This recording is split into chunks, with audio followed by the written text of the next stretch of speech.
What is going on, everybody? Welcome back. MTG here with another episode. If you're new to the channel, hi there. Today I have right here the Google Pixel 6, not the 6 Pro, and this is in sort of seafoam, probably one of my most favorite colors out of the Pixel 6 and 6 Pro lineup. But in today's video, I want to talk about 3 reasons why you should buy the Google Pixel 6.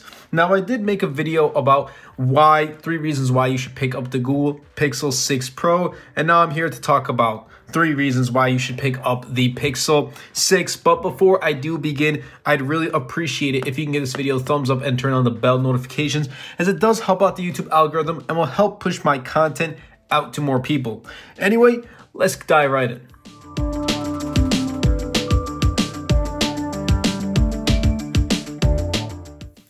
Okay, so number 1, I typically leave this for last in my reviews, in my reasons why you should pick up a smartphone or product.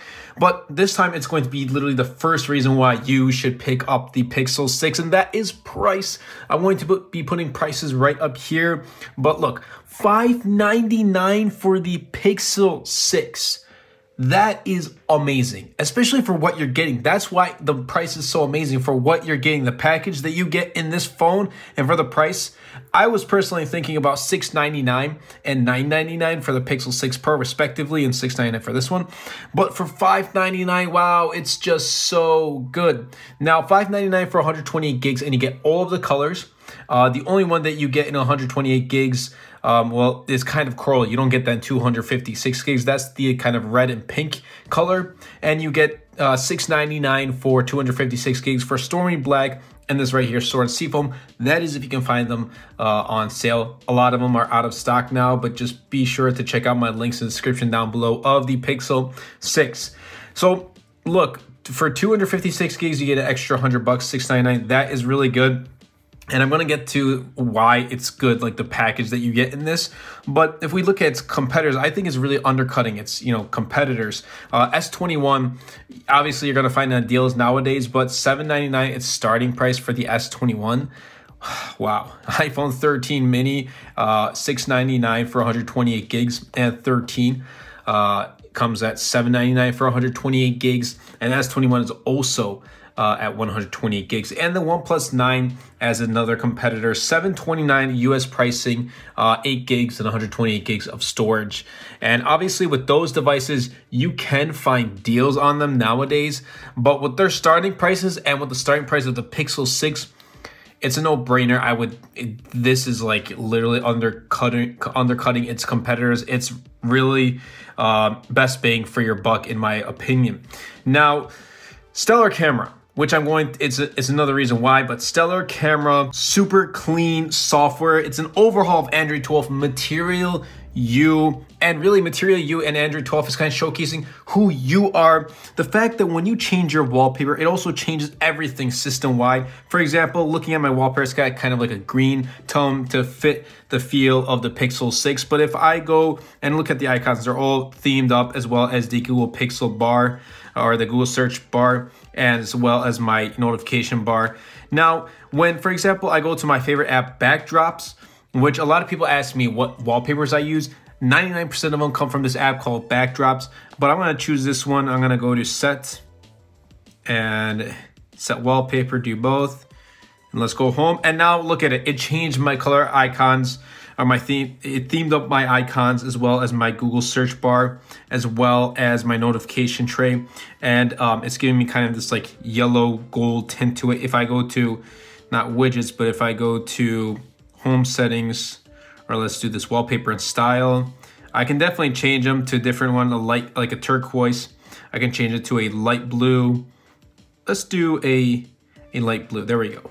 So now I have a light blue, and it's going to be system-wide, which is awesome. I absolutely love Android 12.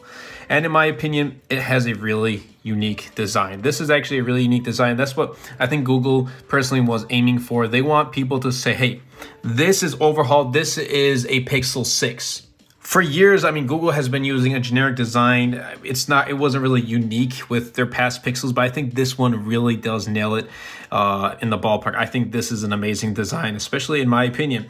Now, the only main difference between the 6 and the 6 Pro right here are the main ones are display, a battery, and telephoto lens. Other than that, the experience is going to be more so. Day-to-day experience is going to be more so the same, but price $599 is literally is like one of the top reasons why you should pick up this device. And for a lot of people, when they're purchasing a new smartphone, I just want to share a small experience. I used to work at Best Buy, and a determining factor for many consumers, including myself at that time, to pick up a new smartphone was, how is the price? Is it affordable? Is it in my range? Can I afford this product? If I can, then yes, I'm going to pick it up. If not, then I'm sorry, I'm gonna have to look for a different phone that can, suffice my needs and wants, but also be at a relatively affordable price.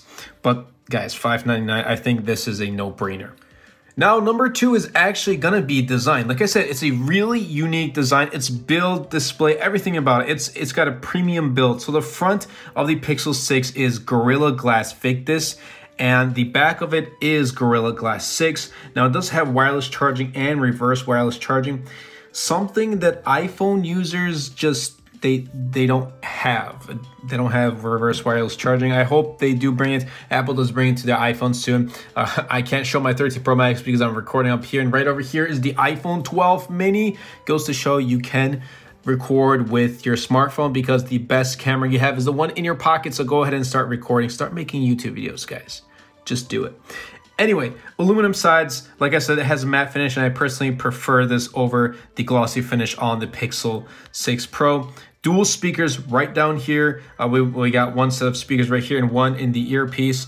And watching YouTube videos and playing games, I haven't been able to download Call of Duty yet, but watching YouTube videos has been really nice on this. Now, it also has in-display, which is a first for Google.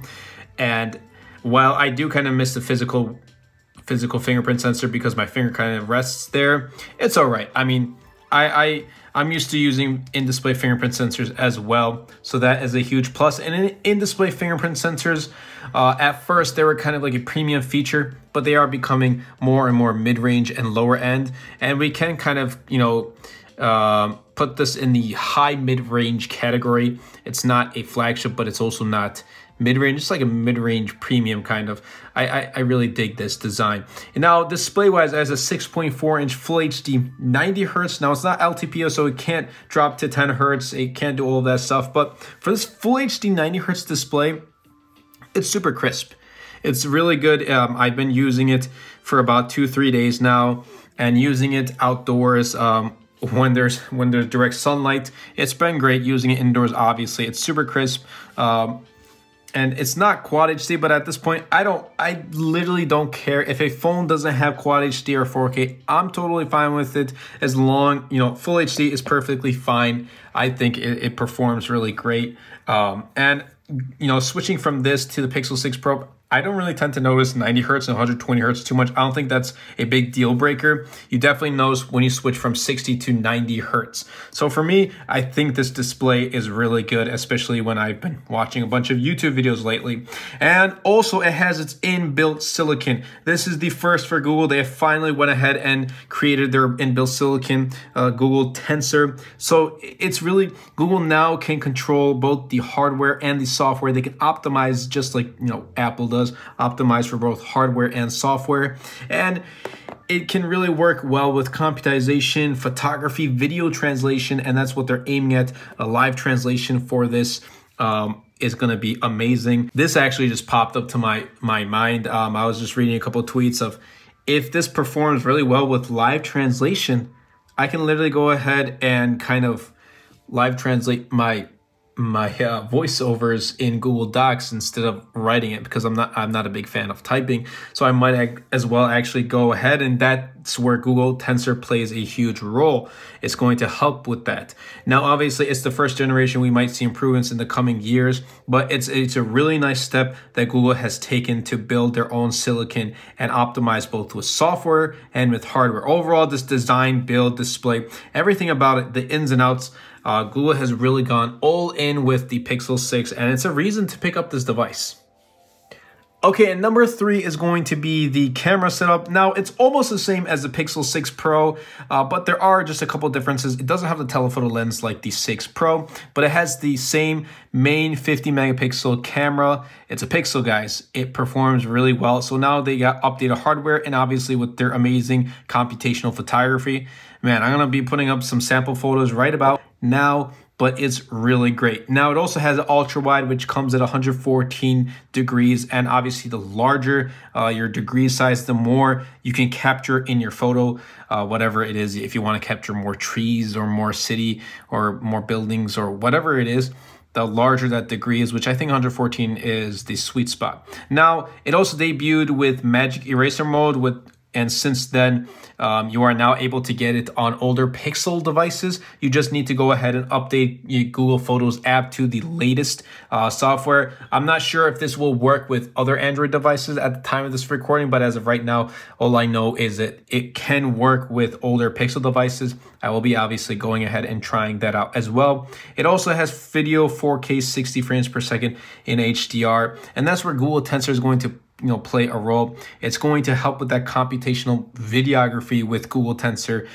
working at it. And what I also like about the camera right here is it has different stabilization modes, and it has this, and obviously in the Google Pixel 6 Pro, but I really do think this is going to come, in pretty clutch for those of you who tend to record and look for different modes of stabilization. So for standard, you got light movement, which is the default. You got locked for far away and still shots, which is 2x zoom. Active for heavy movement if you're running, if you want to get like an action shot. And also cinematic pan for smooth and panning shots. And that is maybe if you want to use this device for B-roll, if you're recording a product or whatever it is. You got different video stabilization, and I'm super happy that Google has gone ahead and brought in those.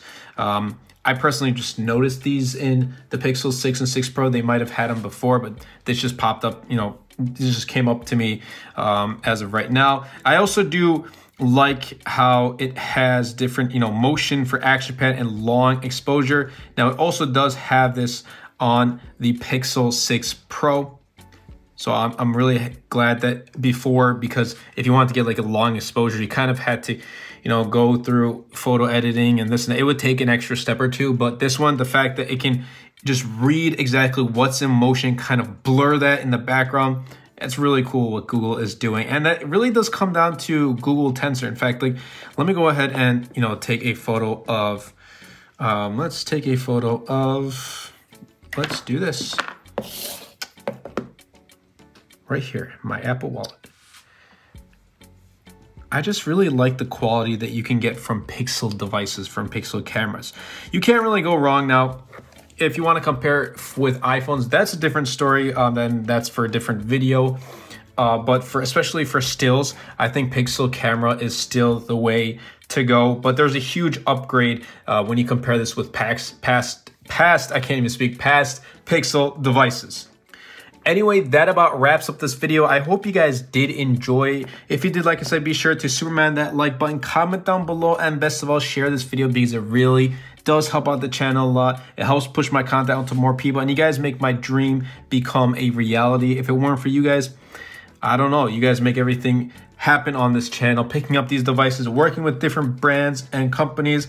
It's truly been a dream, and it's truly been a reality now, thanks to each and every one of you. I hope to continue to bring out more videos and to grow the channel. I have a lot of things planned in the works, but those do require some time. But be sure to stick around, subscribe to the channel. Like I said, a lot of great things are coming. Just got to be patient, and the support has been amazing. Thank you all so much for watching, and I'll see you guys in the next episode.